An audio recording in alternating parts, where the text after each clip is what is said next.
Please welcome the 110th mayor of the great city of New York, Mayor Eric Adams. One of my favorite radio shows. Always good speaking with you, Zev. Take care. Thank you, Mr. Mayor. Thanks for joining us.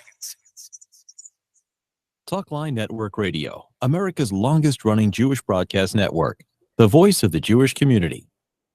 Welcome to the podcast. You are now tuned in to this episode of our podcast. Today, we are going to interview some of the greatest and most influential minds in our field. And now, please welcome your host. You're listening to Talkline with Zev Brenner, America's premier Jewish broadcast on the air since 1981. And we're back. It's always great to have former Assemblyman Dov Hikind with us. He was a very popular Democratic Assemblyman, and he's just switching parties. The party's over, I guess, as far as him and the Democratic person. He and his wonderful wife, Johnny, decided to become Republicans. Dov, good to have you back again. Good to be with you, Zev. So is the party over? I mean, the party's over for now. I think, the Democratic Party has left a lot of us rather than we leaving the Democratic Party.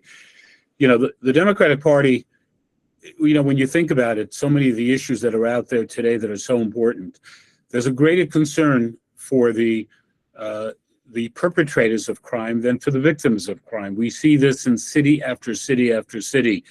That's not being a Democrat. Having Rahmanis, having pity for the bad guy, I understand that, but not at the expense of the innocent victims. And that's what's going on today. And you go on in terms of, defund the police or undermining our police departments. That's not a healthy situation for America. That's not a healthy situation for the Jewish community to do that. But I got to tell you, the thing that really finally, and as you very well know, Zev, for the 36 years as a member of the New York State Assembly, running as a Democrat 18 times, I supported Republicans when I thought they were better than the Democrat. I had, we get a lot of people upset, a lot of people angry, but I was never a blind Democrat, nor will I be a blind Republican. When I feel the Democrat or Republican is better, I will support that person. But right now, it is so clear. If you are deeply concerned about the Jewish people, if you're concerned about anti-Semitism, then being part of the Democratic Party is not a healthy thing. It's the wrong message. And in particular, right now, reporters ask me, was there anything right now that really just put you over the line? I would say that the thing that really drove me across that line was the criticism, the nonstop criticism that continues as you and I speak of President Biden of the Israeli government with regard to some of the things they're doing in Israel regarding, the judicial reform you're talking about. But when President Obama was president, he had said far worse and did far worse, according to many, right? Including when question that. But you didn't leave the Democratic Party then. Well, there's no question that that Biden is following in the footsteps of not only Barack Obama, but also Jimmy Carter. It's straight. Look, it's a question of enough is enough. And as I pointed out, I supported Republicans many, many times. In many elections, I supported the Republican candidate. I remember just one particular example, when I supported George Pataki for governor against Cuomo, at that same election, I supported Carl McCall, for controller when he was running for governor. Same time. And even recently, just as an example, when I was supporting, the race for governor of New York, you had Zeldin running. On Fox Television, other venues, I publicly said, vote for Zeldin. And I also, at the same time, asked people to vote for Tom DiNapoli. Now, how many people do that? But I did that because Tom DiNapoli is amazing, and I thought Zeldin would be very healthy for New York. So that has been sort of my thing. But the more I watch what's going on in the Democratic Party, and again, the president himself, the radicals of the Democratic Party, calling Israel an apartheid state, calling Israel a racist state. And Zev, you go to Israel often. I mean, the thing that I just keep on noticing, walking the streets of Jerusalem with Johnny, the streets of Jerusalem, shopping. Who's the person online next to me or the person in front of me? A Palestinian woman, an Arab woman, or Arab man in the same restaurants. By the way, Dov, let me stop. I wouldn't call them in Jerusalem. I wouldn't call them a Palestinian. I get into a fight with some. I call them Israeli Arabs. It's a new thing now, a new shtick to call themselves Palestinian Israelis. Well, you know what? They're Israeli Arabs. But that's my point. That no one looks, no one cares, no one is concerned. So to call Israel an apartheid state, a racist state, is really quite sick. And let me ask, a lot of Democrats were busy criticizing Robert Kennedy. What have they done about their anti-Semitism problem within the Democratic Party, some of the elected officials? What have they done exactly? Zero, nothing. 102 members, Democrats, didn't want Robert Kennedy Jr. to testify just a couple of days ago because they didn't like what he said, because they called him an anti-Semite. But what have they done within their own party? That was pure, unadulterated politics. But Dov, even in New York politics, you have some rays of sunlight. For example, Richie Torres, progressive congressman, great for Israel. For the first time, one of the most vicious anti-Semites in the city council, and he was in the assembly, Charles Barron. When I interviewed him, he said the Israelis are mowing Arabs down on the street every single day. A liar. He was just defeated by somebody who's very pro-Israel. So you have a lot of lights in the Democratic that are pro-Israel. Yes, you have your squad, and you have those that are so anti-Israel they really should be censored by the Democratic Party. Agree with you. But you have good and bad in all parties. So my question to you, Dov, and we've done some programming about it, is that there are those that say, listen, let's be honest. Majority of Orthodox Jews vote Republican, especially in presidential elections. In local elections, it might be different. They vote Republican. Republican might have made inroads. However, there's a school of thought that has said, listen, no matter who you vote for, you should still be a registered Democrat, because the more important elections are in the primaries. And if you want to really have a mark, be a Democrat, vote in the primaries, and then vote who you want in the general election. I hear you. First of all, Richie Torres, it's not black and white in terms of Democrats and Republicans. There are a lot of nutcases on the Republican side, people that I think Ed Daly in Rockland County, who's very anti-Semitic. Yeah, precisely. And one of the things we've done in Americans Against Anti-Semitism, we don't care if you're Democrat or Republican, we speak out against that person. So of course, I totally agree with you, but I'm looking at the overall picture. And what Shani and I did publicly was not a message, please, everyone come over and become a Republican. Everyone has to make their own choice. Everyone has to, do what they feel is right. For myself and for Shani and other members of my family, we decided that we want to join the Republican Party, and we want to speak about it. Look, I've had the opportunity for 2 weeks now to really talk about the Democratic Party and the road that it is going down, which is a very dangerous road. And by the way, this is not just in Congress. I mean, up in Albany, the city council, it is becoming more and more radicalized. And, it's a huge problem. But look, I want to remain a Democrat because I want to be able to vote in local primaries. I wouldn't argue with them for a second. Do what you think is right, what you think is proper. For me, the right thing was to say, I've had it with the Democratic Party, period. And so you and Johnny have decided to become Republicans. Now, let me ask you this question, Dov. And those that are just tuning in, we're speaking with former Assemblyman Dov Hikind. He's head of Americans Against Anti-Semitism, and he and his wife Shani have switched parties from being lifelong Democrats to becoming Republicans. Now, for 36 years, you were involved in politics and you enjoyed it. And yes, you voted with Republicans and supported Republicans, supported Democrats, back and forth. So this change of party means that you're looking to get active in the political scene, maybe run again? To be honest with you, people have asked me, people have spoken to me about that. Honestly, I have not seriously thought about it. Is it a possibility? Yes. we shall see in the coming weeks, the coming months, what exactly transpires. Look, so much is going on out there. There's so many issues confronting our community. And as you know, I wish I didn't have to be active, to be honest with you.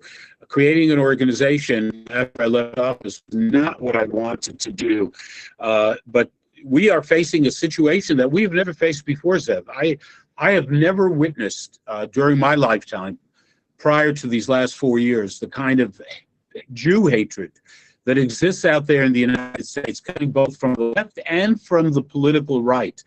It's a real problem. I don't know what the future is. I don't know what's going to happen. Are we secure, Zev? Do we have nothing to be concerned about?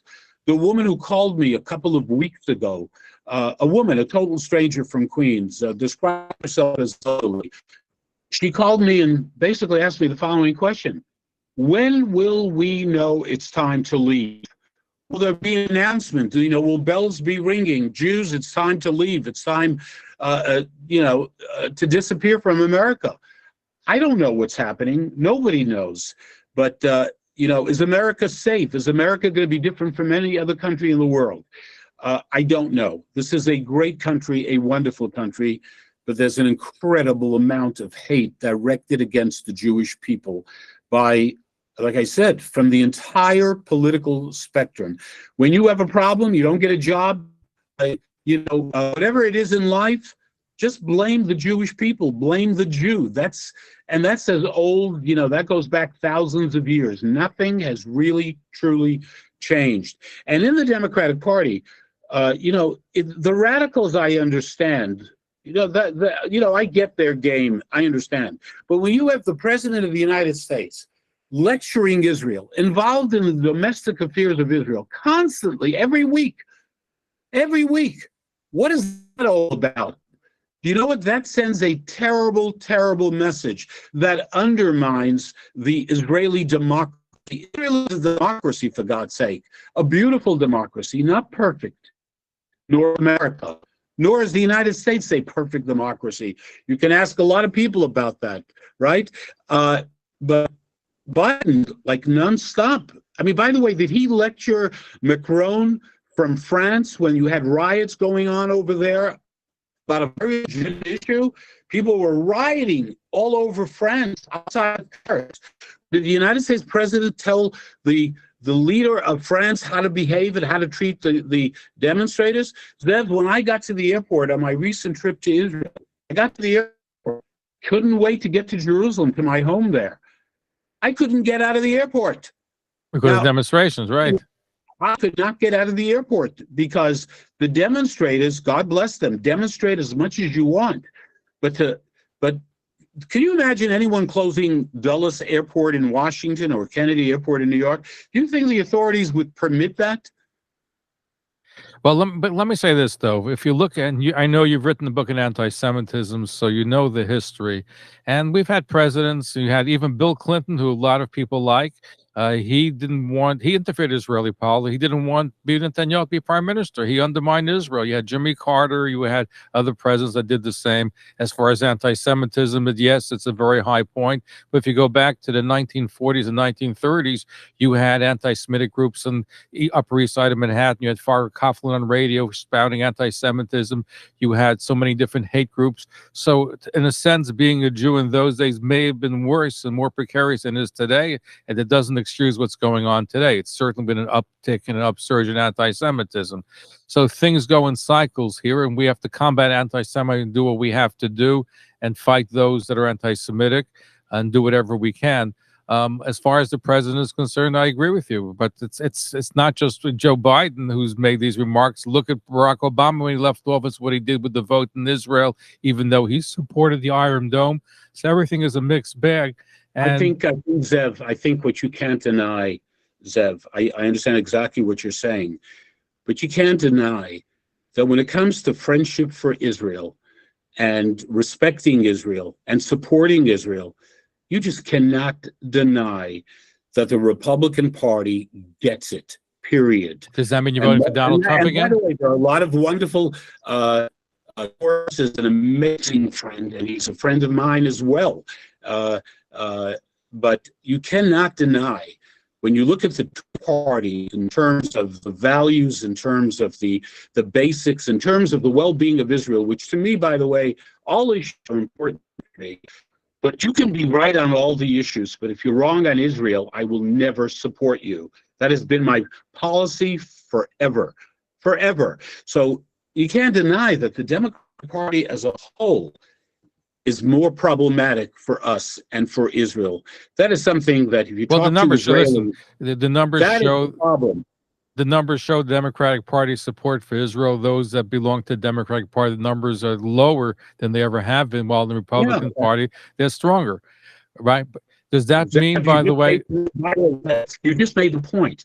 Poll after poll, when Democrats are questioned about support for Israel, and it's particularly serious in terms of the Black community, the minority communities, the support is almost more support for the Arab cause, for the Palestinian cause than for the Jewish people. That is a fact. And so that is a problem. I mean, you just said it isn't just about the president, it isn't just about officials. Within the Democratic Party itself, support for Israel, the only democracy in the Middle East, a nation that is surrounded by enemies, always under threat, and always the civilians always being targeted, you know? I mean, another thing about the Biden administration, the equivalency, when Israel goes into Jenin, or when Israel goes into areas in Judea and Samaria, to go after terrorists, people planning to murder innocent men, women, and children. And by the way, innocent people die sometimes. That's part of it. The Biden administration has created the equivalency. The American ambassador to Israel literally spoke about innocent civilians being murdered and terrorists being murdered in the same vein. I mean, that's really crazy. That's nuts to do that equivalency. And that's what the Biden administration has done, being critical of Israel for protecting its people. They want, Israel wants to protect its people. They go after terrorists. You would think the Israelis have nothing, the government of Israel has nothing else to do but to send its special forces into peace-loving areas, right? They have nothing else to do. They just wake up in the morning, they say, let's go in there and kill some innocent people. It's always done for the purpose of protecting civilians. And this administration has been incredibly critical of Israel. That's not cool. That's siding, that's like they do in major cities all over America. They side with the perpetrators rather than the victims. They have more rahmanis. They cry about the poor perpetrator. You have to have rahmanis. You can't send them to jail for too long. You got to be lenient. Let them out on bail. It's a whole there's no bail, at least not in New York. There's bail reform. Well, let me ask you this, Dov. It's very nice, and I hear exactly what you're saying. Does this mean, since you become a registered Republican, that you're supporting who's going to be the nominee of the Republican Party? Well, likely it's going to be Donald J. Trump. Will you be supporting him then because you switched parties and affiliation? So let me tell you, I have serious problems with Donald Trump. And in fact, I'm still waiting, by the way, for him to address the dinner that he had at the White House with Kanye West and with Fuentes. I'm still waiting for him to address that. And if he, by the way, at the end of the day, I hope there'll be a different Republican who will be the candidate of the Republican Party. That's all I can say at the present time. I hope to God it is not Donald Trump, period. But it looks like right now, the way the polls show, he's blowing the second candidate to DeSantis by many, many points. And the more he gets indicted, the more popular he gets. And there's probably another couple of indictments coming down. Zev, we got a real problem, both on the Republican Party and the Democratic Party, in terms of who the candidates are. And I think the American people actually totally realize that and acknowledge that. 80% of the American people don't want Biden or Trump to be the candidate. We'll see what happens. Right. Absolutely. It's certainly going to make we have a repeat of what happened. The majority of Americans want to see fresh faces. They want to see what we call in Hebrew panim chadashos. But in all likelihood, the way it stands right now, we're going to see a rematch of what took place almost 4 years ago. Oy vey. But Donald Trump has been excellent on Israel. You have to admit that. And you know something? Every interview I've done, and I've done, God knows, quite a few, I acknowledge that him as president, Israel had no better friend. And no other president is even in second place. I have said that. It is a fact. But let's see what the future holds. Former Assemblyman Dov Hikind is our guest. He is also head of Americans Against Anti-Semitism. He wrote a book about anti-Semitism. How's the book doing, by the way, Dov? It's doing very well, and we're actually working on getting it into high schools all over the country as part of the curriculum. Now, one of the things that you were involved in fighting anti-Semitism, and you have the book, you've also interviewed recently Robert FK Jr., who has been accused of anti-Semitism for remarks that he made in New York. He looked at Ken Friedman, who, by the way, is an Ashkenazi Jew, and spoke about the fact that COVID was made to protect Chinese and Ashkenazi Jews. People said it's anti-Semitic. I know you spoke to him, and he's been very supportive of Israel and other forums. So, again, I know sometimes we're quick to label somebody an anti-Semite, but yet some people that should know better say terribly anti-Semitic things. And maybe that's the case with RFK Jr. Well, Robert Kennedy Jr. reached out to me about 2 months ago before his latest remarks. He reached out, literally, he got on the phone with me. He said, I'd like to meet with you. I'd like to talk to you. I'd like to learn more. That's what he said to me. I said, hey, you want to meet me? I'm not going to say no. And it finally happened on Tuesday, the day that I got back from Israel. And I urge everyone to watch with all the issues that are problematic. And certainly there are issues that are problematic. Yes. Yeah, and I got to tell you that they are problematic, and we made that very clear, and he responded to each issue. But I got to tell you, the last person in the world I would call an anti-Semite would be Robert Kennedy Jr., period. No question about that. Listen to the interview. Listen to all the things he talks about in terms of Israel. Listen to him explain, we dealt with the Farrakhan thing. We dealt with the Waters thing. We dealt with the COVID issue. No question problematic. He explained it in his way. We talked a lot about Israel, the kind of things that you don't hear. I will tell you this, that Robert Kennedy's positions on Israel are as good as anyone in the Republican Party, period. He gets it. He understands. And I'm talking now about details. I'm not talking about being pro-Israel. I'm talking about the details. He was incredibly critical of the Democratic Party. He actually accused the Democratic Party of abandoning Israel. Listen, I don't believe he's anti-Semite, but I do believe he made a very anti-Semitic statement. Oh, there's no question that the things that, look, you got to listen to the interview, the details, but those are problematic things, and those are the things we discussed with him before we did anything else. And I can tell you that I was satisfied, period.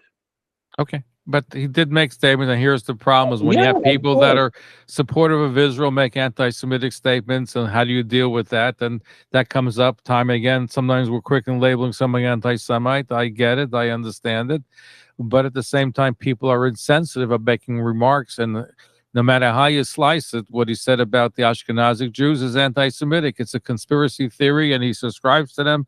I understand that too. Maybe people describe him as a little bit kooky in some of the theories that he has, and that's part of it, is the conspiracy theories. And when you deal in conspiracy theories, Jews usually come up in some way, matter, shape, or form, but it doesn't excuse what he said, even though it may be pro-Israel. And we dealt with it, we discussed it. But look, the guy has a history. It's not just he didn't come on the scene suddenly now. He has a history. Has anyone ever accused him that, hey, we got a problem with Robert Kennedy Jr., he has some anti-Semitic views? That has never, ever been the case. I think just the opposite is actually the case. So I found him absolutely fascinating. I was delighted to meet with him, to listen to him, to give him an opportunity to explain. And I would urge everyone to watch the video. Just tell people where they can see it. They can see it YouTube. They can, people who follow us on Twitter. It's all over the place. You cannot not find it. Dov, before I let you go, just get back to a point you made. So you and Shani decided to become Republicans, being a lifelong Democrat and being a Democratic Assemblyman for 36 years. So what does that mean for the future for you? Zev, stay tuned. I'm tuned in already. I know But- you are. I know Okay, you so this I expect when you run for office, that will be the first place you make the announcement. are. Oh, who else? Where else will I go?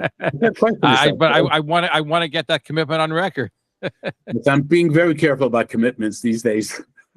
The only person I'm committed to is my wife. Okay, listen, you both make a good team, and I know as a joke before the broadcast, you said you maybe thinking of running for president. They're looking for a qualified person to run for president, but you can't run as a Democrat anymore. That's And true. the Republican field is crowded. The one thing I can give you, the one bit of information I can give you tonight or today, is I'm not running for president. But something more local, yes. Okay, so we can infer. That's okay. There's nothing wrong with that. Of course not. Are you kidding? Of course not. We shall see. You miss politics? You miss being in the thick of things? I am in the thick of things. But there's a different way when you're an elected official Yeah, making. I don't miss being in Albany for not even for a second. But how about Washington? Maybe that's something to look at. Congress. It could be exciting. It could be at a time. There's a like, vacancy in Long Island. You moved to Long Island, though. George Santos is very unpopular. The Republicans are opposed to him. Democrats opposed to him. So they're looking for a candidate on the Republican Are you side. looking to be my campaign manager? Is that it? Well, we'll negotiate that. Listen, there's a position open, so maybe there's a position for me too. We shall see. We shall see. Dov Hikind, former Assemblyman of Brooklyn, he's converted from being a Democrat to Republican. He's head of a group of Americans against anti-Semitism, and his book is out there too. So thank you for being here with us. Thank you so much. Appreciate it. Thank you for tuning in to Talkline with Zev Brenner, America's premier Jewish broadcast, the pulse beat of the Jewish community. For continuous Jewish programs, TalklineNetwork.com, or our 24-hour-a-day listen line at 641-741-0389. For past shows, you can find us on iTunes, Spotify, Amazon, YouTube, Instagram, and all major podcast platforms, or jewishpodcast.org. Thanks for listening to the TalklineNetwork.com. Follow us on Facebook, Twitter, and Instagram. Okay, Zev. Thank you. Good. Thank you.